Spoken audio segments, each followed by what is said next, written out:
So this is more of an in-depth look at the GSX-R750 Suzuki. Made famous by James Witham. I'm sure most of you know James Witham from Yorkshire. So if you're watching James, this is the bike that you put on the map.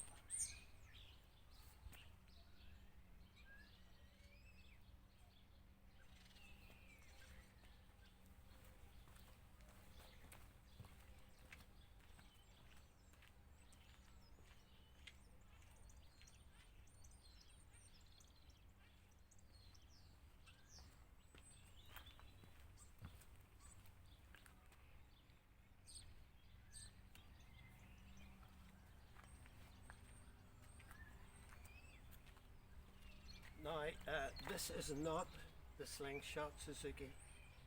This is the Slab. The Slab has an entirely different engine in it.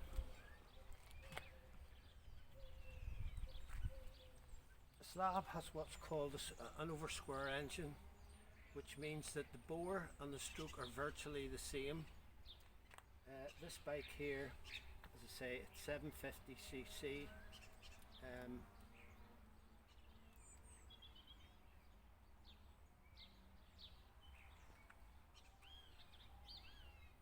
Called a full floater. That means the suspension at the back is fully floating.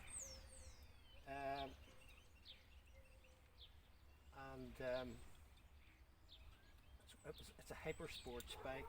There's very, very few of these bikes about. I purchased this one very, very recently. I'm not going to tell you how much I paid for it, but if you'd like to suggest a name for it, that would be interesting. Now what I'll do is I'll put the names into a hat. I'll pick out one name. It can be a male name, it can be a female name.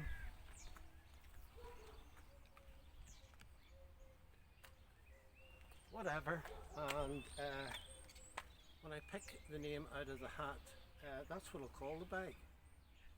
So that's something where you can help me in choosing a name.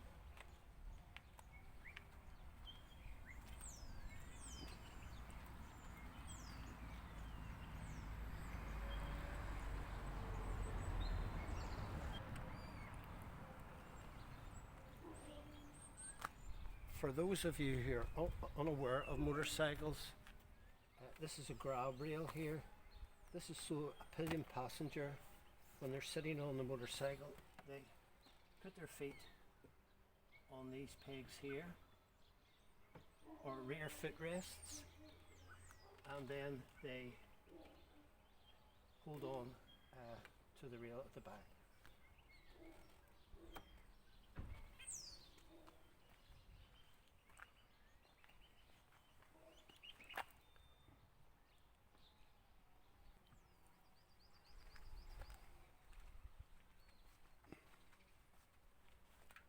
The motorcycle has a horn, which is located here where my thumb is. It has turn left and right signals, and it has high and low beams, and it has a very unique feature for the time. It also has a pass light, so whenever you're going to pass something, normally at night time, the road in front of you can get quite dark.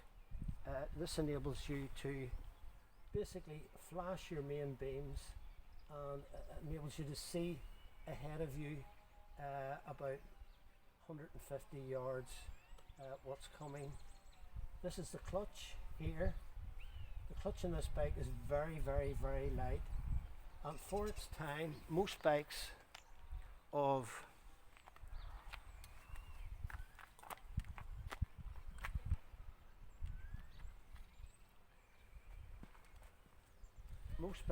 this era had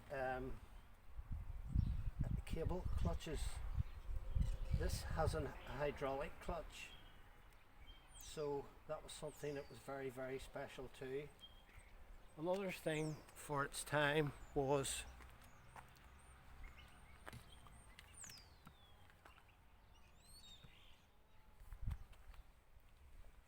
the bike also has indicators. So indicators rear,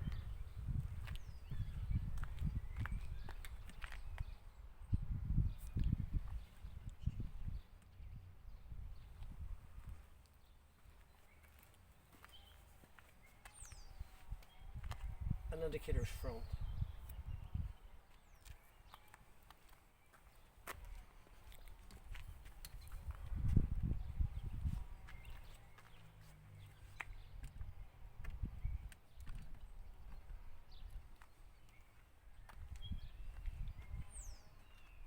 You can also see the front brake is also a hydraulic operated front brake. This is what's called the master cylinder here.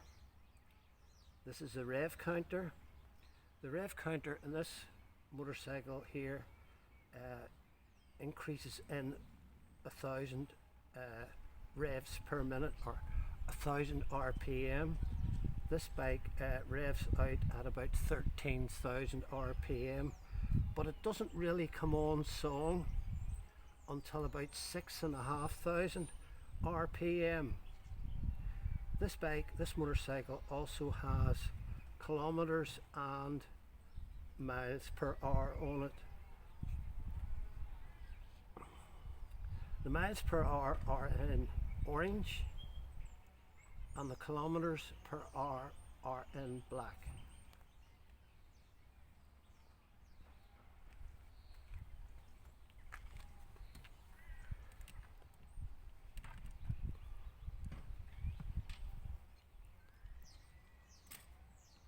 You'll just have to take my word for it.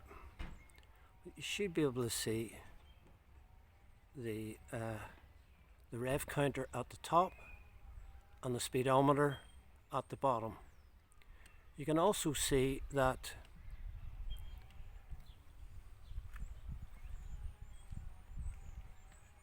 the motorcycle has turning, so turning left, turning right, high beam, a neutral light, a side stand, an oil light that lets you know whether the bike is running low on oil, and a right hand indicator notification or notification light there. The key goes in here. Now I'm not putting the key in the bike because this is a Sunday and I don't want to disturb any of my neighbours on a Sunday. This is a petrol tank here.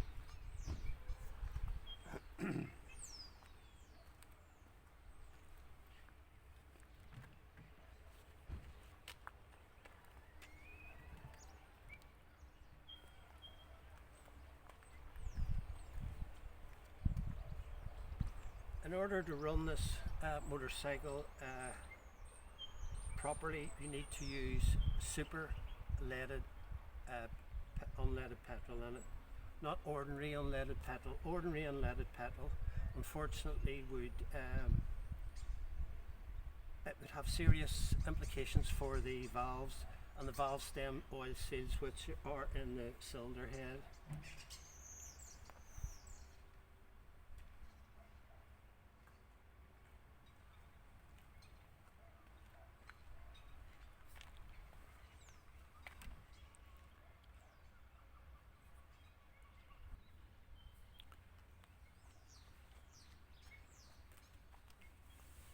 There's a single disc here, and I can't really see what the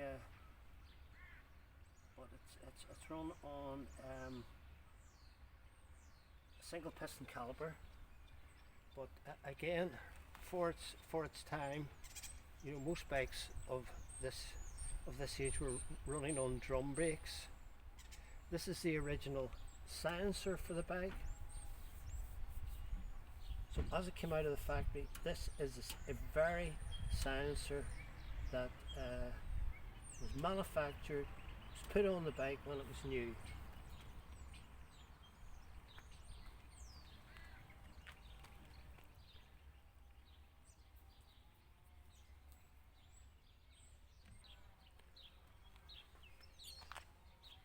Also, we can see down here that this is an electric start. Very few motorcycles back in the day had an electric start. This motorcycle does. It also has a choke. So when you're starting the motorcycle, you pull the choke right out. Once you have the motorcycle started and warmed up, you warm the motorcycle up for about 4 or 5 minutes with the choke out. Then you slowly move the choke in. You keep the engine running, and then you put the choke right in. If you're taking a motorcycle like this out, remember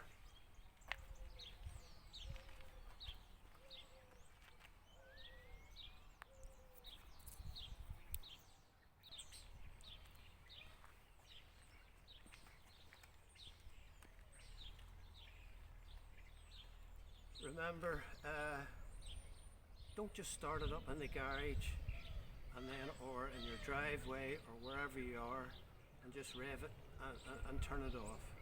Run it through what's called a heat cycle. A heat cycle means that you take the bike out for a run of say 3 or 4 miles until the engine runs at its operating temperature. Bring the motorcycle back to your house, your garage, your driveway, wherever you keep it. Turn it off. Don't be tempted to start it up, stop it, start it up, stop it, because what that does is that fouls up the spark plugs and it can cause terrible amounts of trouble.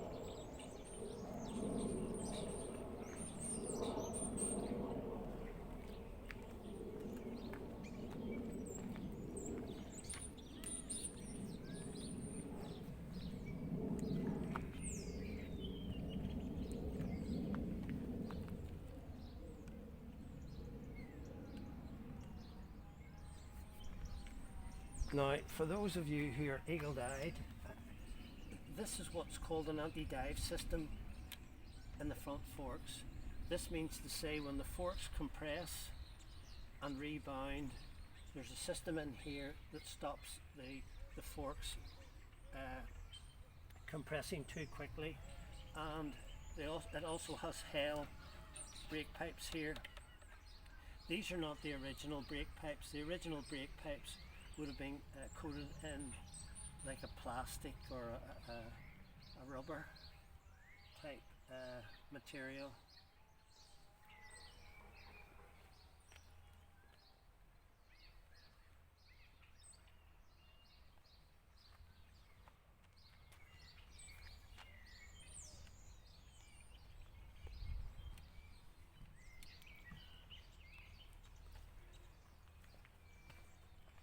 Another thing that was unheard of at the time is this screen here, or some people call it a bubble, getting in behind the bubble. This was actually made of polycarbonate, which at the time was unheard of.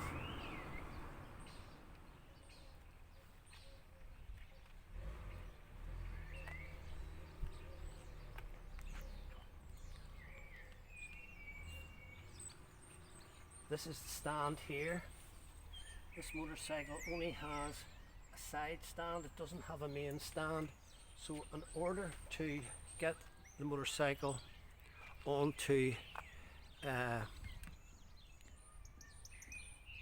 stand, what I would have to get is what's called bobbins. The bobbins can be attached to the nut on the rear brake, but normally bobbins attach under here. That means you can get what's called a track stand underneath it.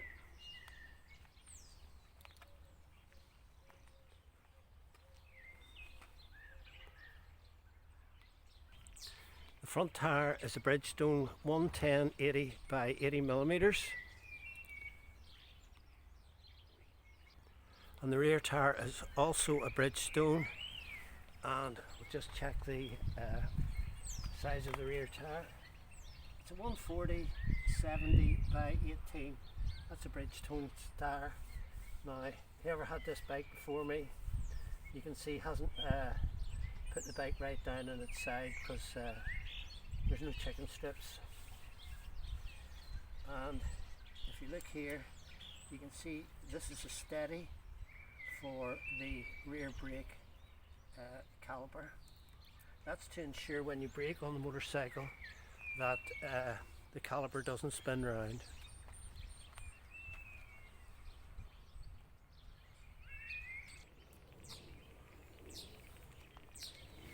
So I'm 6'2"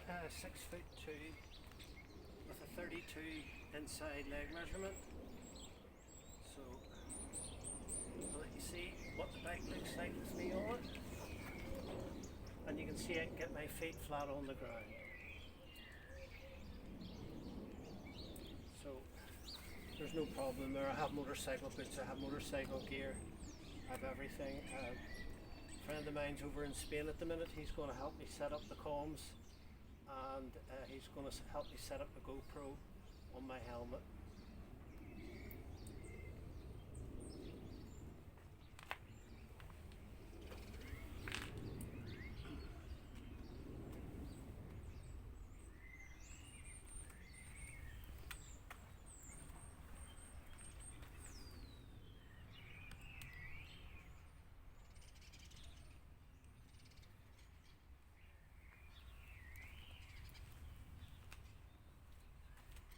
So I hope you like this video.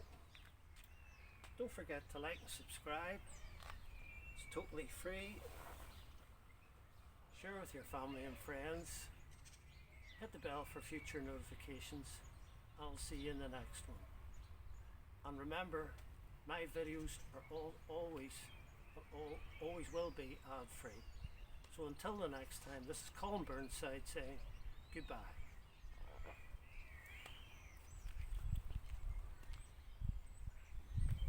Oh, and I'll be putting a link, probably be up here or up there, as to what this bike looks like on a racetrack. You'll see it from Bishop's Court of last year. You'll see a Carl Cox motorcycle. I don't know who it's ridden by, but that'll give you a rough idea of what a race trimmed one of these GSX-R looks like on a track. Thanks very much for watching. I'll see you in the next one. Bye bye.